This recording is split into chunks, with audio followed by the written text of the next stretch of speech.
am Rebecca from ChemKnits, and today we are going to speckle, or at least attempt to speckle, 4 different kinds of yarn using these Dylon hand dyes. Back during Cellulose Week, I tried this on a whim with a tiny bit of leftover powder with some really great results. So today I want to look at this from the true ChemKnits perspective and try 4 different fiber types. Dylon is most vibrant on cotton and other cellulose fibers. So I have two kinds of cotton that we're going to use today. Some that's 100% organic and some that is bleached. The sugar and cream has been bleached to be a pure white. But we're also going to look at this on some 100% wool and some 100% superwash merino.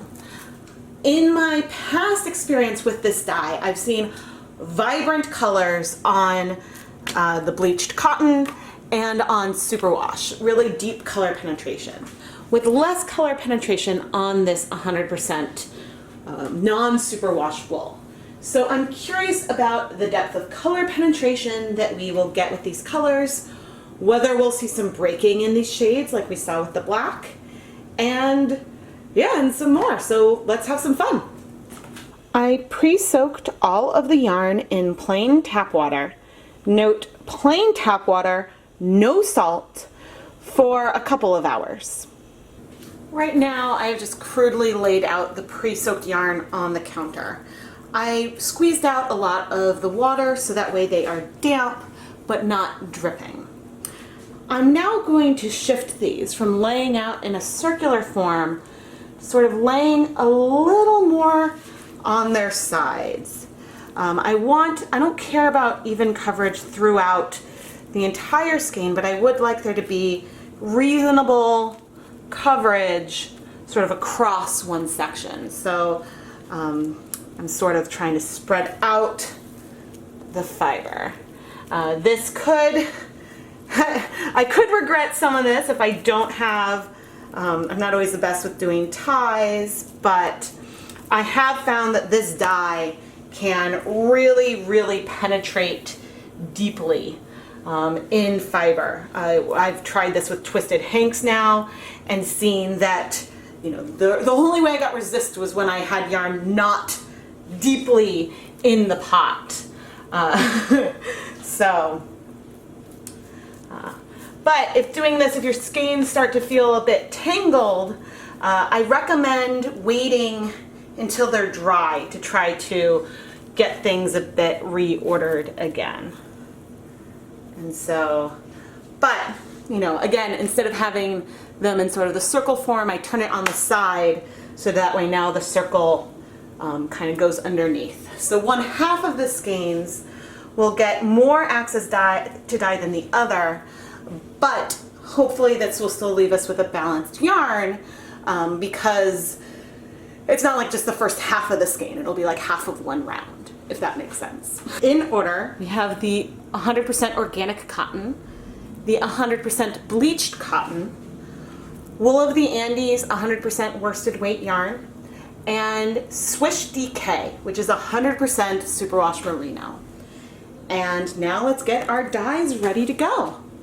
Everything I'm using today is dedicated dye equipment, and when I'm dealing with the powders, I am going to be wearing this dust mask because the powders could be an irritant and I don't want to risk inhaling anything while I am working with the powders. The 2 colors I have today are Bahama Blue and Flamingo Pink. I have cut the tops out of these dye packets and now we're ready to dye. Each container of the Dylon hand dye has 50 grams of dye. That is way more than I think we need. I'm not measuring the amount, but I'm starting with just a tiny little pile in my hand. And I'm going to take this and start gently sprinkling it on our yarn. Now you can see that there's some, well, maybe you can't see because you're high up, but there are some very tiny splotches here. And some of these areas where there's just a tiny amount of dye will spread out spectacularly as this sort of absorbs into the fiber. But you can see, we've got over 400 grams here.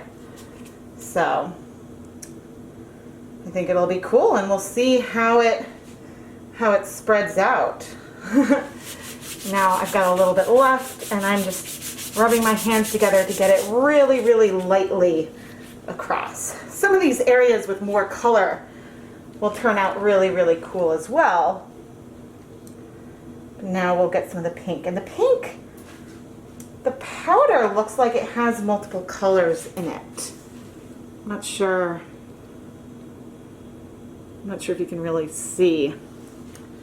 There are some dark flecks, whoops, in the pink. So I am very curious, sort of, if maybe I should have left some more space clear to see if this pink breaks at all. The black broke, and it was sort of like a blue, a navy, and there were orange flecks in there as well. That was really cool. So I am curious to see how this comes. Now I would say right off the bat, the flamingo pink seems to be really, really sharp and bright, and maybe it's like there's a cup. I don't know if there's filler or what, but it's not feeling as bright as the blue.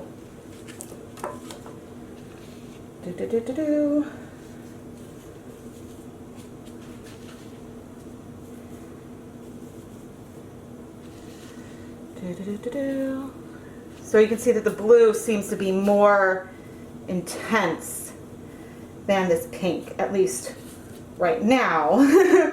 But the blue has also had a tiny bit of a head start.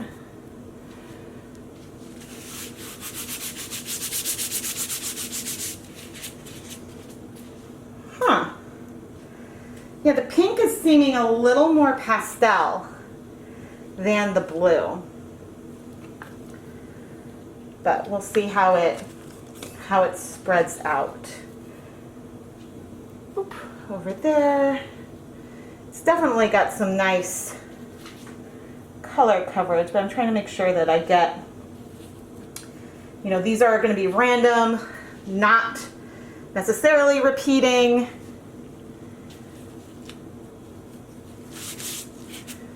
The good news is that we could always add more in a little bit. Now, I really want to peek, and I want to lift, and I want to peek at like what's going on down there. There is some color penetration going below. These colors are going to sort of sink in. They will spread. We're not going to end up with these sharp little polka dots that you see here. Maybe I will add a little more blue though.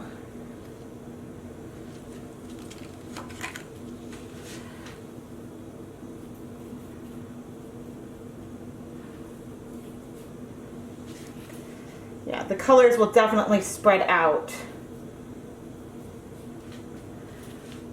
because that's what I experienced last time. So I could be overdoing it a bit, and we could end up with more splotches than speckles, but I think it'll be it'll be beautiful however we do. But I'm sure that these two colors are also less pigmented than the black was. It really seems with this pink that if I do more, we'll get some heavier spots. But it seems like with the pink that there's a lot that has very little pigment in it, if that makes sense. So I'm sort of choosing some spots to put some a bit heavier on. All right. Let's do...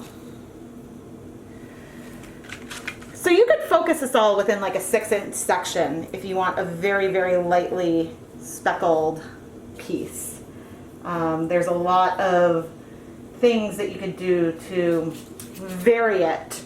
I don't mind if half of the yarn, so the yarn that's on the bottom, ends up having less, well, that's a lot of blue, less color overall. Oh, I probably should have weighed this before I started, so then we could really say like, oh, how much is left. That's okay though. I'm not too worried. Okay. Now, I'm going to dampen a paper towel and go around the edge a bit. Let's see how much color. Oh, there's not actually that much color on my hands. I mean, there is now a little bit on the paper towel, but I would have expected it to have been darker given that the amount of powder that I've been touching. But I'm now wiping my surface down along the edge, and I protected my work surface with some plastic wrap. And I'm doing this just so that way nothing will blow off of the edge as we are now waiting. And I'll go through there. Now you can see some dark color. Oh, that's pretty. But I'll also go through and wipe up the area around my counter just in case. We don't want this dye to, I mean, we want it to spread, but we don't want it to spread beyond our working area. On the organic cotton and the bleached cotton, you can really see these dark pink speckles. You know, we definitely have some bigger splotches with the blue, but there are blue speckles as well. On the 100% wool yarn, there's still some pink speckling, but already the colors have really spread out a bit more.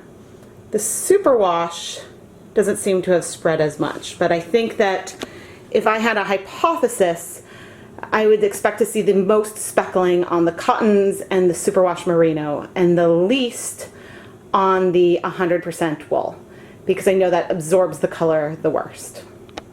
It has been an hour, and the speckles have spread out a lot.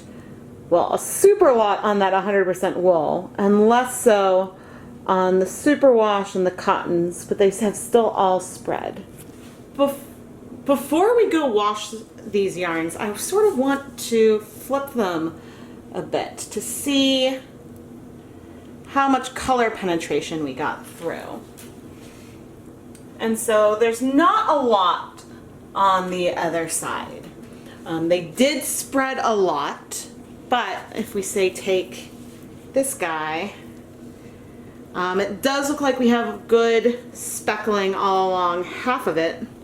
But yeah, we'll have to wash and see just how balanced these end up looking. Uh-oh. It's always good to pick up by the tie. Oh, there's some good color on the other side, but we've got heavier speckled area and then lighter speckled area. Let's see our wool.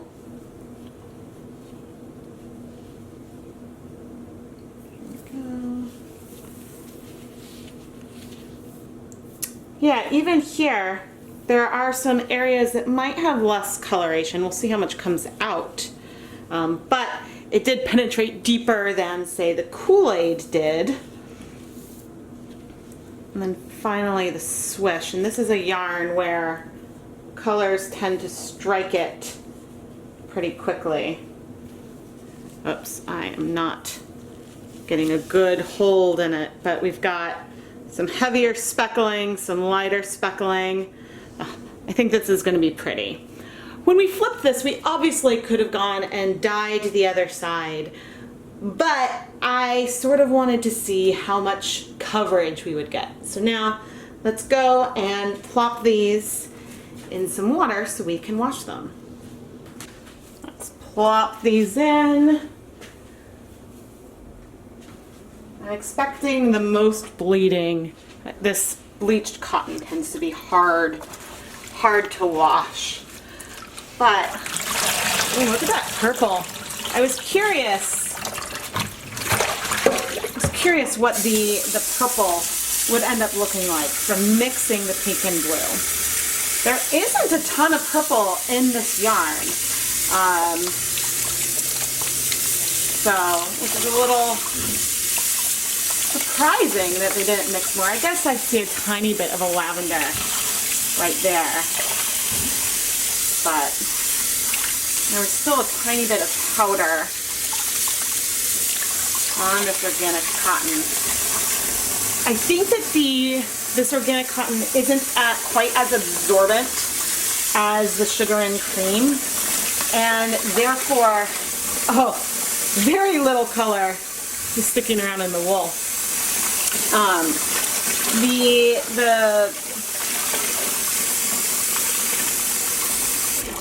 Right. So I think that the organic cotton is less absorbent than the sugar and cream, which just really soaks up a lot of color. And I found that this yarn is sort of difficult to rinse out because it sort of holds on to some of the leftover dye really tightly. Now I am going to keep rinsing these. Try to get, already the color that's coming off is a lot paler. But we're going to try to get the water to run clear. I will add some dish soap at some point to help dislodge some of this excess dye. And then I'll hang them up to dry and we'll come back and see, do we have speckled yarn? How much speckling is there? Do you think that we should have flipped it and added more color? We'll talk about it all. Here are the pretty speckled yarns we created using Dylon hand dye and 100% superwash merino. This was Swish DK. 100% Peruvian Highland wool. This is Wool of the Andes worsted. Simply cotton worsted, which is 100% organic cotton. And then sugar and cream, 100% cotton yarn. Now, if we compare all of these colors to the black speckling that I shared in an earlier video, I'm a little surprised the color is so sparse. However, black is a much more pigmented color, and likely significantly more pigmented than either flamingo pink or Bahama blue. And I really only see the sharpest, most vibrant speckles where I had a lot of dye land on the yarn. When it was a more lighter coverage, we see a little more spreading and a bit more of a colorful halo. Now let's take a look at the yarns one at a time. The Lily Sugar and Cream yarn has a bleached white base, so any color that it takes really stands up and sort of is very loud against the background. This 100% cotton yarn took the dye beautifully. You can see some really, really dark patches, especially of the pink. It looks like the blues spread out a bit more, but there are some brighter patches of the blue in a background of some of the more pastel tones. The Simply Cotton 100% organic yarn also has some really, really vibrant pink speckles. And the blue also did not seem to strike quite as quickly. I'm not sure, and I'll have to go back and look because I haven't started editing yet. I'm not sure if I used significantly more pink than blue, but it seems like the yarn has a lot more pink on it. So maybe the pink has more pigment and is a bit more potent than the blue. But here you can see some of the more discreet specks from exactly where the powder landed on the yarn. The 100% Peruvian Highland wool took the least amount of color. I don't really see any speckling at all. I do see some nice pastel patches, but again, I need to go and look and see how lightly I added the dye onto the yarn. I expected this 100% wool yarn to have less color overall, but it seems like I barely added any color at all.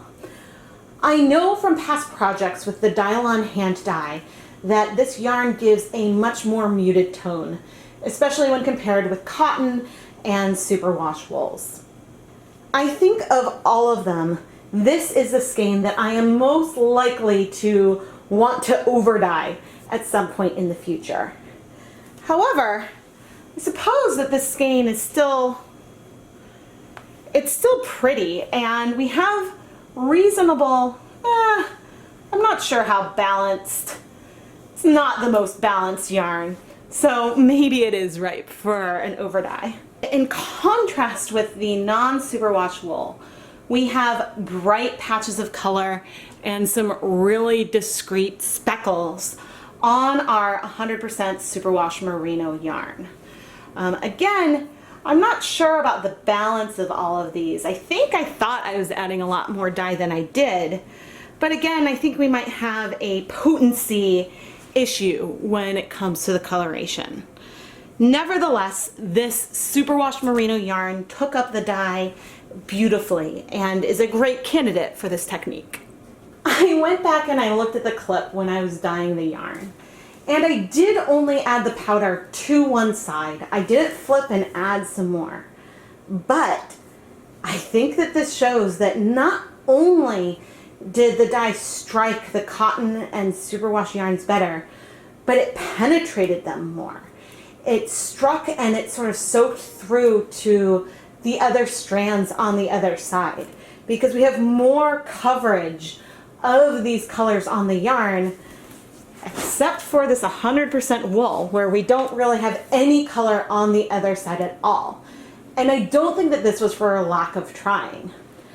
I think that this time we really only saw color when there was a lot of dye. There just honestly was not that much spread. And in the 100% cotton, the sugar and cream on top, you can see sort of through here that we have a lot of color and a lot of pastels through that area. Not a lot of the Dylon is required to get a super vibrant color, but I think that if you're using non-black, you might want to up the volume on the amount of dye if you want to get some really sharp, vibrant speckles. Let me know your opinion in the comments. Would you keep this 100% wool yarn as is with a little bit of hint of color? Or would you be inclined to over dye it?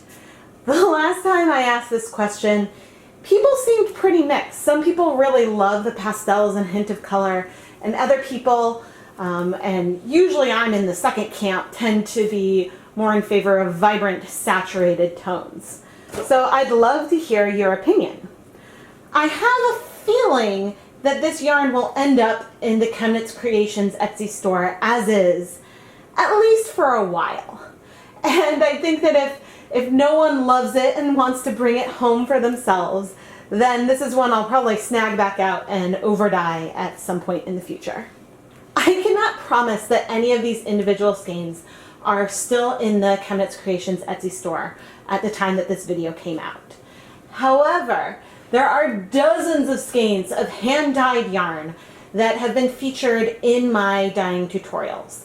And in addition to yarn that has been featured in past videos, you can get a sneak peek and see what's coming up on the channel, because I frequently will add yarn to the shop before the video has come out.